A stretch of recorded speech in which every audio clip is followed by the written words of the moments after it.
गोलागतनी समाचार बटुए सिमरी से रिपोर्टर बानी वरिष्ठ पत्रकार संजय उपाध्याय जी। खबर के हेडलाइन सुनी। ब्याह के पहिल के रात दूल्हा के साथे कैली विश्वासघात। पहिल का रात के बाद प्रेमी के संग भैली फुर। खबर का बटुए विस्तार से जानी। शादी के बाद ससुराल पहुँचल एगो नवविवाहिता पहिल के रात अपन पुरान प्रेमी के साथे फरार हो गईली। पूरा रात उनकर पति या ससुराल वाला के द्वारा तलाश कईल जात रहल, लेकिन जब कौनो आता पता ना चलल तो अगला दिन मामला में पति के बयान के आधार पे दुल्हन के शादी के नियत से अपहरण के आरोप लगावत विवाहिता के प्रेमी के विरुद्ध प्राथमिकी दर्ज करावल गईल बा। थानाध्यक्ष बतावतानी कि मामला में युवक के विरुद्ध प्राथमिकी दर्ज भइला के बाद आगे के कार्रवाई कईल जाता है। बता दी कि धूमधाम से लड़की के बियाह नामानगर थाना क्षेत्र के लड़की हिया बियाह भइल रामदास राय ओपी थाना क्षेत्र के एगो युवक के साथे भइल।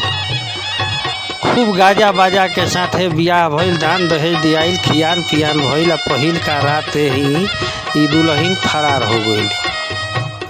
शादी के बाद ससुराल पहुँचली, लेकिन वही रात अपन ससुराल से गायब हो गई। ससुराल वाला के कहनाम बा कि विवाहिता अपना प्रेमी के साथे फरार हो गई बड़ी। घटना के बाद इलाका में चर्चा के बाजार गरम बटुए। रउरा सबके बता दी कि आजकल मोबाइल के जवन जमाना बा निमनो बा खराबो बटुए।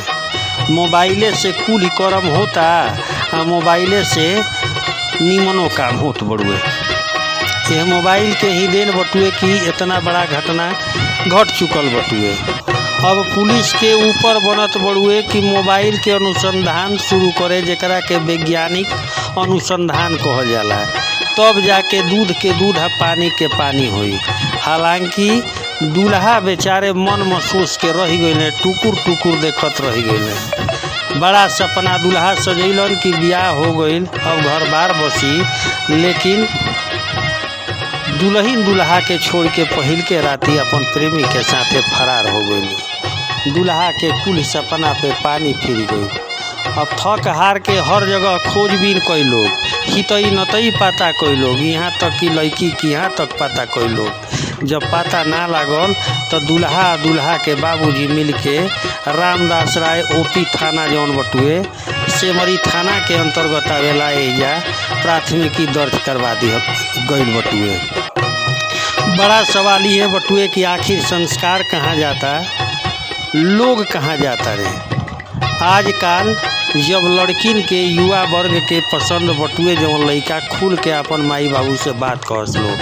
हालांकि हमनी के हिंदू समाज ई आदेश ना देवेला। हमनी के माता पिता के द्वारा ही लोग अधिकतर ग्रामीण परिवेश में बियाह शादी करेला। ऐसे कि सुख पड़ी दुख पड़ी, अगर दूल्हा पक्ष के द्वारा कोनो दिक्कत परेशानी दिहली तो माई के घरे रह जाई। लेकिन प्रेम विवाह भागी के कले आ कुछ दिक्कत परेशानी होखे लागी तो कवन मुँह दिखा के अपना घरे आई। लेकिन इस शायद दुल्हन भुला गईली, इस संस्कार भुला गईली, हिंदू के धर्म भुला गईली, ई रीति रिवाज भुला गईली। ई पश्चिमी सभ्यता की ओर ढल गईली, जेकर परिणाम बाकी FIR दर्ज हो गई। यह दुल्हन के विरुद्ध FIR दर्ज भइल बटुए। पुलिस अब वैज्ञानिक अनुसंधान से पता लगा रहल बिया, लेकिन दूल्हा के बाप आ दूल्हा यह कहता लोग कि हमनी के बियाह में कौनो कमी ना कइनी जा। हजारों लाखों रुपया लगा के धूमधाम से बैंड बाजा कइनी जा, लेकिन ई ना जनी जा कि इहो दिन देखे के पड़ी जवन दिन सामने आ गई। पहिल के राती दुल्हन फूर हो गई।